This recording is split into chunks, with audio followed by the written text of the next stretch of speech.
Welcome students. आज हम शुरू कर रहे हैं चैप्टर 11 कंस्ट्रक्शंस। इस चैप्टर में 2 एक्सरसाइजेज हैं और पहली एक्सरसाइज में एक कॉन्सेप्ट यूज़ होगा। उस कॉन्सेप्ट पर बेस सारे क्वेश्चन हैं, क्वेश्चन नंबर 1 को छोड़कर। और एक्सरसाइज 2 में एक दूसरा कॉन्सेप्ट है, उस कॉन्सेप्ट पे वो पूरी एक्सरसाइज बेस्ड है।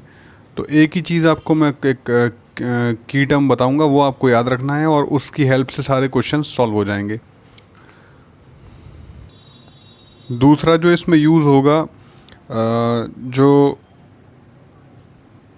एंगल्स होते हैं 60 डिग्री, 90 डिग्री, 45 डिग्री, 30 डिग्री, जो आपने क्लास 9th में सीखा होगा बनाना, वो इसमें यहाँ बनाना यूज़ होगा। और आई होप कि आपको 60 का, 30 का, 45 का, 90 का, 120, 75 ये सारे एंगल्स आते होंगे, क्योंकि क्लास 9th में सारा ही कुछ है। और अगर आपको नहीं आते हैं तो प्लीज़ आप एक बार 9th रिवाइज कर लीजिए, वहाँ से देख लीजिए, क्योंकि ये सब चीज़ें यूज़ होंगी। तो इसको बनाने में अगर आपसे ये नहीं आता तो फिर क्या है, प्रॉब्लम समझ में नहीं आएगी आपको। तो अगर आपसे नहीं आता तो आप पहले ये सीख लीजिए। दूसरा, पहली एक्सरसाइज में जो एक कॉन्सेप्ट इस्तेमाल होगा वो है पैरेलल लाइंस को ड्रॉ करना। हम कैसे पैरेलल लाइन ड्रॉ करते हैं वो मैं आपको अभी बता दूंगा। वो बस 1 मिनट का कॉन्सेप्ट है, वो कैसे पैरेलल लाइंस को ड्रॉ किया जाता है वो मैं आपको अभी बता रहा हूँ। बाकी एंगल्स बनाना आप किस तरह बनाए जाते हैं, प्लीज़ अगर आपसे आता है तो बहुत अच्छी बात है, अगर नहीं आता तो आप उसे पहले सीख लीजिए, उसके बाद ये वीडियो आप देखिएगा। देखिए पैरेलल लाइन बनाने का क्या प्रोसीजर है। लेट अस सपोज हमने एक लाइन ले ली,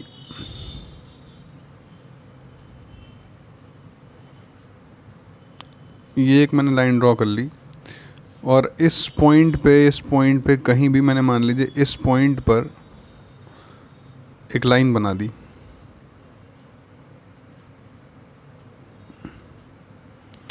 अब मैं ये चाहता हूँ कि कोई दूसरा पॉइंट लूँ और उस पॉइंट से इसके पैरेलल एक लाइन ड्रॉ करूँ। पैरेलल लाइंस कौन सी होती हैं? जो आपस में कभी नहीं मिलती। The lines which never intersect each other are called parallel lines. जो आपस में कभी एक दूसरे को इंटरसेक्ट नहीं करती वो पैरेलल होती हैं।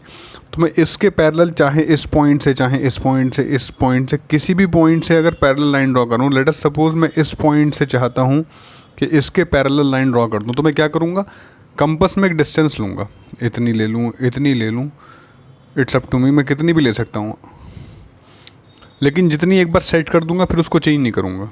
ठीक है, इसको रेडियस भी कहते हैं। उसके बाद यहाँ से एक मैं लगाऊंगा आर्क, और जिस पॉइंट से लाइन ड्रॉ करना है उस पॉइंट से भी एक आर्क लगाऊंगा। उस पॉइंट से आर्क कैसे लगाएंगे? जिस पॉइंट पर पैरेलल लाइन ड्रॉ करना है उस पर रखी जाएगी हमारी कंपास की टिप। ये कंपास की टिप देखिए मैंने ये पॉइंट पे रख दी। अब यहाँ से मैं एक आर्क लगाऊंगा। ठीक, अब मैं क्या करूँगा, ये वाली डिस्टेंस मेजर कर लूँगा, ये आर्क की डिस्टेंस कितनी है।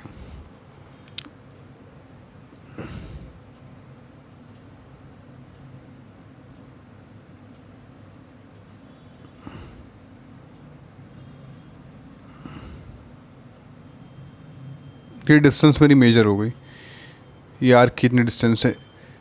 इस पॉइंट से मैं एक आर्क कट कर दूँगा और इस पॉइंट से लेकर और इससे निकलती हुई एक लाइन बना दूंगा, जो इसके जो प्रीवियस ड्रॉन लाइन है हमारी उसके क्या होगी, पैरेलल होगी।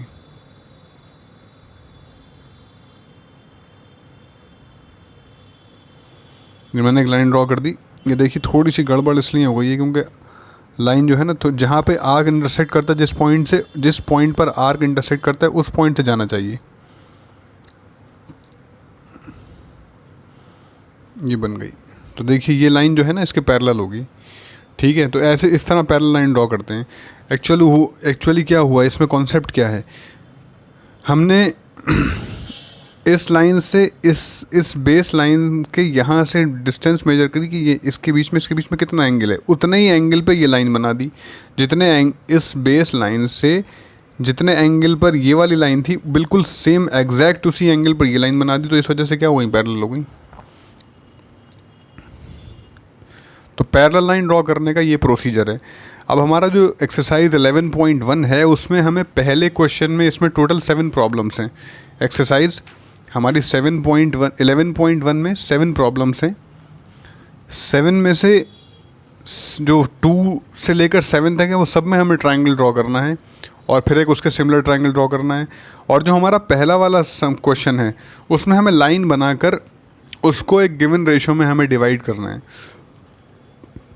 तो फर्स्ट क्वेश्चन है, draw line segment of length 7.6 and divide it in the ratio 5:8, measure the 2 parts.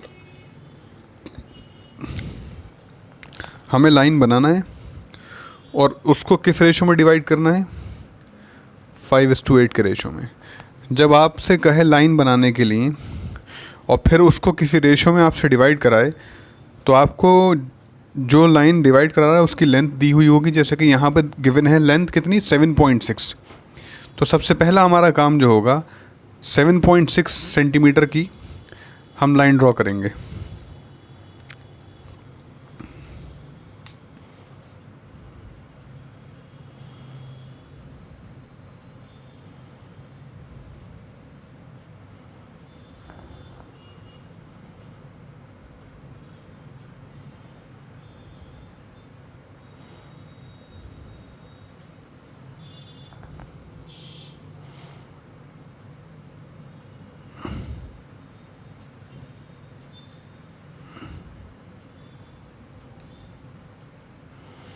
ये मैंने एक लाइन बना ली, मैं इसका नाम रख देता हूँ AB और इसकी लेंथ कितनी है, 7.6। इसका मैंने नाम रखा A और B। आप कंस्ट्रक्शन में पेंसिल का ही यूज़ करेंगे, ठीक है। अब हमने इस लाइन को किस रेशो में डिवाइड करना है, 7.6 के रेशो में। हमने जिस लाइन को डिवाइड करना है पहले हमने वो लाइन बनाई, उसके बाद मैं बनाऊंगा इस पर एक एक्यूट एंगल। एक्यूट मतलब होता है जो 90 से छोटा होता है। 90 से छोटे एंगल को हम कहते हैं एक्यूट एंगल। मैंने एक एक्यूट एंगल बना लिया।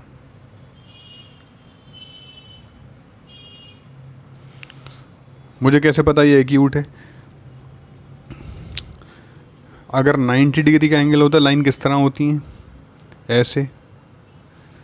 अब जितनी लाइन ये करीब जाएंगी एंगल क्या होगा, कम, और दूर जाएंगी तो क्या होगा, एंगल बढ़ जाएगा। मान लो ये लाइन, ये वाली लाइन घूम के ऐसे आ जाए और ये ऐसे एंड टू एंड मिल जाए, इसको मैं खोलना शुरू करूँ और ऐसी हो जाए तो 180 डिग्री एंगल हो जाएगा। और जितनी करीब आएगी इसके तो एंगल कम हो जाएगा। तो जाहिर सी बात है जब कम होगा तो इसके करीब आएगी तो अभी 90 है, 90 से कम हो जाएगा, और 90 से कम को क्या कहते हैं हम, एक्यूट एंगल। तो हमने एक एक्यूट एंगल ड्रॉ कर लिया। अब देखिए हमें रेशो किस रेशो में डिवाइड करना है, हमें रेशो में डिवाइड करना है 5:8। तो हम 5 और 8 का सम करें तो कितना हो जाएगा, 13। हम 13 आर्क्स इस वाली रे के ऊपर लगाएंगे। मैंने इसका नाम रख दिया BX, रख दूंगा मैं इसका नाम। अब देखिए मैं 13 आर्क्स लगाऊंगा यहाँ पर, यहाँ से शुरू करूँगा 1 2 3 4 5 6 7 8 9 10 11 12 and 13। ये मेरे 13 आर्क्स कंप्लीट हो गए। क्या करना है, एक लाइन है जिसकी लेंथ कितनी है, 7.6 सेंटीमीटर। ये हमारी इसकी लेंथ है।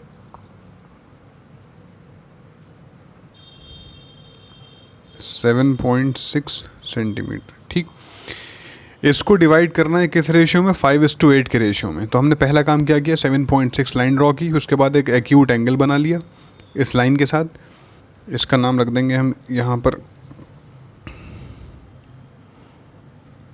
ये एक्स हो गई, ये रे, एक्यूट एंगल की एक रे बना ली। उसके बाद क्या किया, हमें रेशियो क्या दिया है, 5:8 का रेशियो दिया है। तो हमने क्या किया, 5 + 8 कितना हो गया, 13। तो इस रे पर 13 आर्क लगा लिए हमने, इक्वल आर्क। अब इसका हम इसका नेमिंग कर देंगे। ये इसको suppose A1 A2 A3 A4 A5 A6 A7 A8 A9 A10 A11 A12 and A13। अब हमारा इसके बाद क्या काम है, इसके बाद हम करेंगे लास्ट वाले पॉइंट को, ये 13 को इस बी पॉइंट से जोड़ देंगे तो हमारा एक ट्रायंगल बन जाएगा।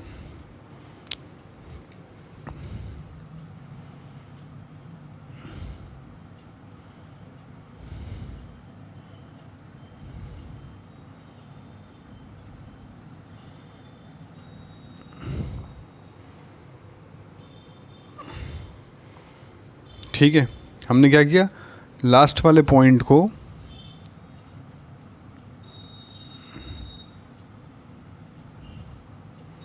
यहाँ से जोड़ दिया।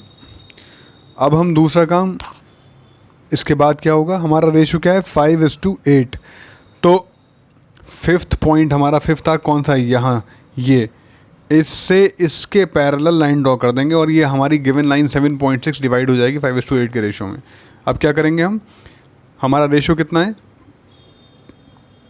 5:8, तो फिफ्थ आर्क से हम एक लाइन ड्रॉ करेंगे जो इस वाली लाइन के पैरेलल होगी। अगर रेशो होता 6:8 तो फिर 6 आर्क से लाइन ड्रॉ की जाती। अगर रेशो होता 2:8 तो फिर सेकंड आर्क सेकंड आर्क से लाइन ड्रॉ की जाती। अगर रेशो होता 3:7 तो फिर तीसरे आर्क से, कुछ भी रेशो होता तो हम क्या करते, जो पहला वाला हमारा रेशो का पार्ट होता है उस पॉइंट से लाइन ड्रॉ कर देंगे। ये लाइन को डिवाइड करने का प्रोसीजर मैं आपको बता रहा हूँ। तो मैंने एक डिस्टेंस सेट कर ली कंपास में, इतनी ले ली, कितनी भी ले सकते हैं, इससे ज़्यादा भी ले सकते हैं, इससे कम भी कर सकते हैं। तो मैंने यहाँ से इस पॉइंट से एक आर्क लगा लिया। अब मैंने फिफ्थ पॉइंट पर आर्क रखा, सॉरी कंपास रखा, और एक आर्क ये लगा लिया सेम डिस्टेंस का। अब मैंने क्या किया, अब मैं पैरेलल लाइन ड्रॉ करना मैंने आपको बताया कैसे करते हैं, वही मैं कर रहा हूँ। अब मैं ये वाली डिस्टेंस को मेजर कर लूँगा कि ये मेरी डिस्टेंस कितनी है।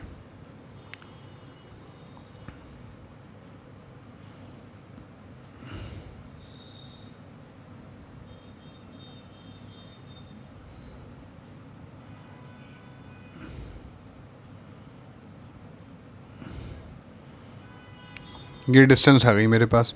इस डिस्टेंस का, इस रेडियस का डिस्टेंस भी कह सकते हैं, इसको रेडियस भी कह सकते हैं। इसका मैं यहाँ से रख के ये लगा दूंगा इस पर आर्क, ये लगा दिया मैंने आर्क। अब फिफ्थ आर्क से मैं यहाँ से एक लाइन ड्रॉ करके ले जाऊँगा जो इस पे जाके मिल जाएगी, और वो लाइन जो ऊपर है ये 7.6, ये डिवाइड हो जाएगी 5:8 के रेशो में। ये देखिए, मैं अब फिफ्थ आर्क पे मैंने ये स्केल रखा और ये लाइन यहाँ से निकाली, और जहाँ एक दूसरे को ये आर्क कट कर रहे हैं जिस पॉइंट पे, उस पॉइंट से गुजारता हुआ मैंने जाके इसको यहाँ पे लगा दिया, और ये वाली लाइन हो गई इसके पैरेलल।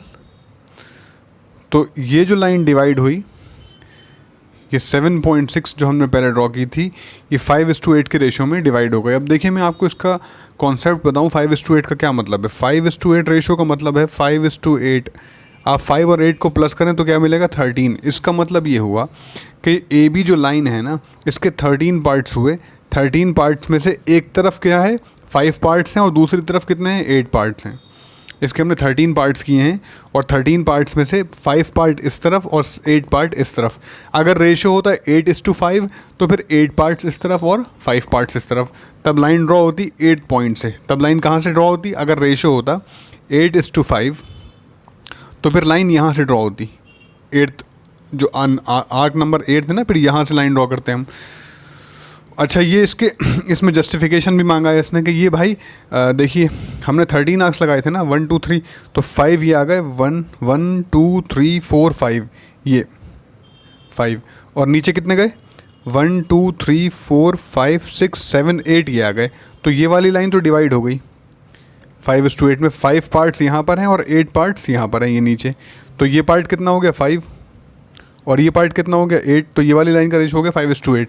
अब क्योंकि ये ट्राइंगल बन रहा है, तो यहाँ पर जो कॉन्सेप्ट लगा वो कॉन्सेप्ट है बीपीटी का। बीपीटी थ्योरम आपने पढ़ी थी चैप्टर ट्राइंगल्स में 6 में, कि उसमें क्या कहती है, अगर किसी ट्राइंगल में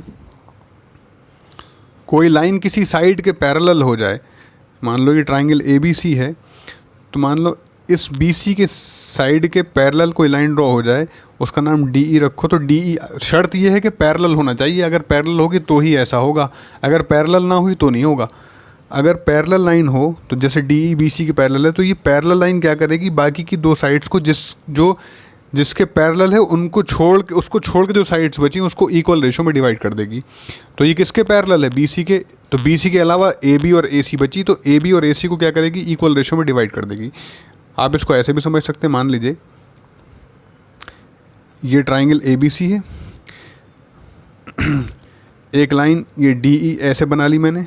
अब वो DE किसके पैरेलल है, मान लो AC के पैरेलल, तो अब वो AB को और BC को इक्वल रेशो में डिवाइड कर देगी।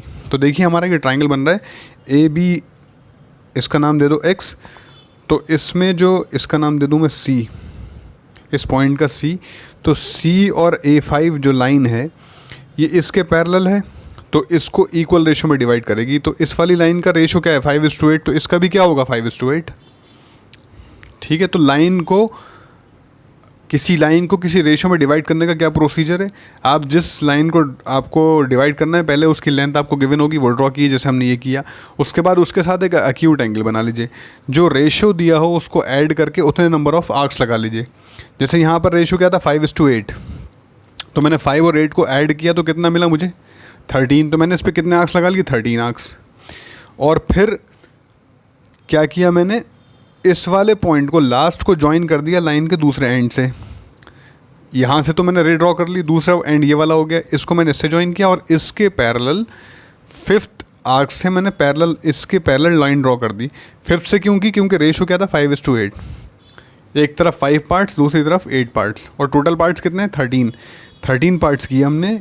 5 एक तरफ, ये 1 2 3 4 5, ये 5 एक तरफ और ये 8 एक तरफ। देखें ये पहला पार्ट ये हो गया, ये दूसरा पार्ट, ये तीसरा पार्ट, पहला दूसरा तीसरा चौथा और ये पांचवा, और ये 1 2 3 4 5 6 7 8, 8 एक तरफ हो गए। टोटल 13 पार्ट्स हुए, 5 एक तरफ और 8 एक तरफ। तो रेशो इसी को कहते हैं 5:8। मान लीजिए अगर रेशो होता 6:11, तब इसमें कितने आर्क्स लगते, 11 + 6 कितना हो जाएगा, 17 आर्क्स लगते। और फिर लास्ट वाले पॉइंट को ज्वाइन कर दिया जाता लाइन के दूसरे एंड से, ये हम रे बनाते, और फिर 6th वाले आर्क से एक पैरेलल लाइन ड्रॉ हो जाती। ठीक है, तो रेशो को हम ऐड करके उतने नंबर ऑफ आर्क्स लगा लेते हैं। उसके बाद हम इस तरह लाइन को हम डिवाइड कर देते हैं, तो ये हमारी लाइन गिवन रेशो में डिवाइड हो जाएगी। जैसे यहाँ पर 5:8 के रेशो में डिवाइड हो गई।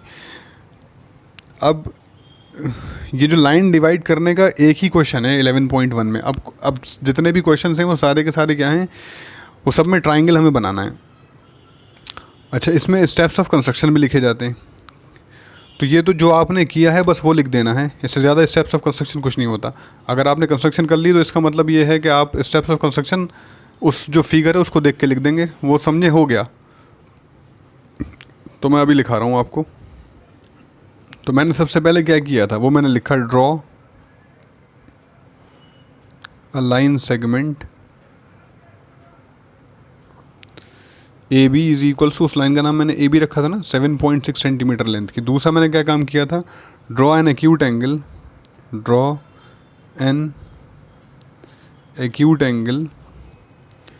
BAX on base AB line पे ड्रॉ किया था। मार्क ऑन रे AB, देखिए हमारा ये BAX एंगल बन गया और ये हमारी बेस हो गई। उसके बाद क्या किया था, उसके बाद लोकेट पॉइंट, हमने पॉइंट्स डाले थे A1 A2, locate points A1 A2, A3 up to A13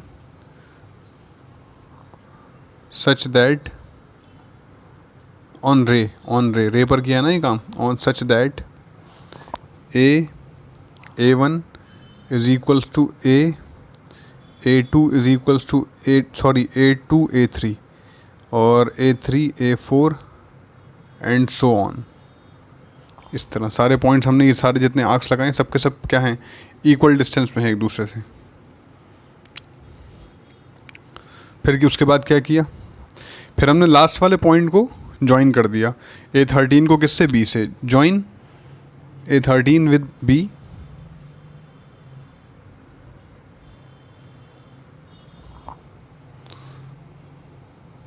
and at A5, और A5 पे क्या, इसको हमने ज्वाइन कर दिया और A5 पे क्या किया, draw a line parallel to BA13। BA13 भाई कौन सी लाइन थी, ये BA13, ये वाली लाइन है, ये वाली, इसके पैरेलल, इसी के तो पैरेलल किया है हमने ड्रॉ, ये वाली लाइन। उसका नाम क्या है, A5C या CA5, which is CA5।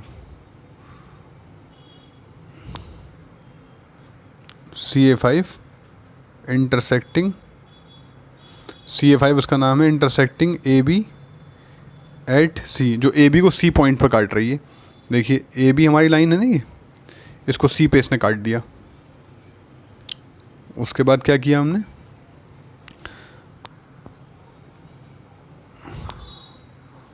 On major, इसको मेजर, अरे ये मैंने आपको करके नहीं दिखाया, इसको मेजर करेंगे तो एक कितना आएगा, इसको 5:8 के रेशियो में डिवाइड करेंगे तो एक 2.9 समथिंग आएगा, एक 4.7 आएगा। आप 7.6 का रेशियो करेंगे तो यही आएगा, 5:8 के रेशियो में इसको डिवाइड करेंगे। 7.6 को 5:8 के रेशियो में डिवाइड करेंगे, इसका मतलब ये हुआ,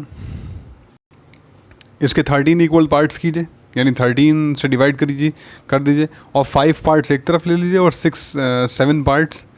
8 पार्ट्स एक तरफ ले लीजिए। तो इसको आप जब मेजर करोगे ना तो एक आएगा 2.9, देखिए अगर आपको नज़र आ रहा हो तो ये 1 2 और ये 2.9 आ रहा है, 2.9। ये 1 से मैंने शुरू किया, ये 2 है मेरा, ये 2 है,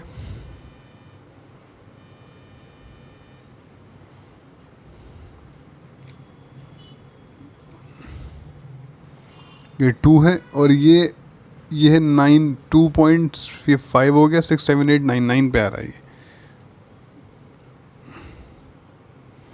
और ऐसे ही ये आप मेजर करके देख लीजिएगा, हो सकता है आपको नज़र नहीं आ रहा हो क्योंकि ये बहुत छोटा छोटा बना हुआ है इस पर, और ये आएगा 4.7 सेंटीमीटर। तो और अगर आपको छोटी मोटी एरर आ जाए तो वो उतनी चल जाती है, उसकी वजह से आपके मार्क्स नहीं कटेंगे।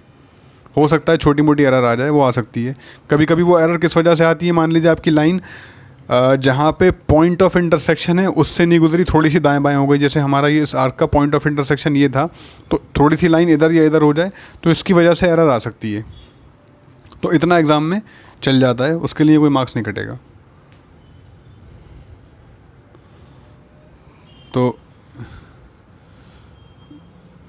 Given line is divided in the ratio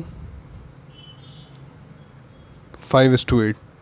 ये हमारी जो लाइन है ना, ये 5:8 के रेशो में यहाँ पर हो गई डिवाइड, ठीक है। ये हमारी कंस्ट्रक्शन, अब इसके बाद यही करना था, हमारी लाइन जो था वो 5:8 के रेशो में डिवाइड हो गई, हमारा काम खत्म हो गया। तो स्टेप्स ऑफ कंस्ट्रक्शन भी ख़त्म हो गए।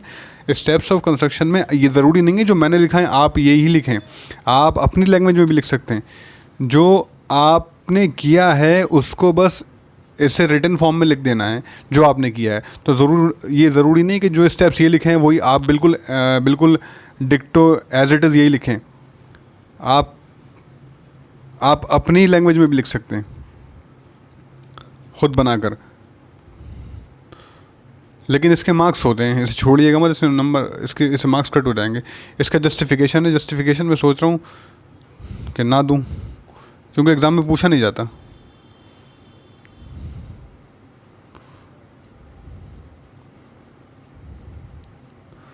नेग्लिजिबल चांसेस हैं कि पूछ लिया जाए। चलें फिर भी एक क्वेश्चन का मैं दे देता हूँ,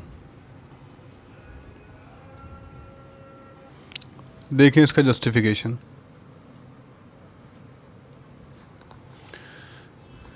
इन ट्राइंगल A5C, कौन सा बना A5C, ये छोटा वाला ट्राइंगल A5 और ये C, ये जो ट्राइंगल बन गया ये एंड ट्राइंगल A13B।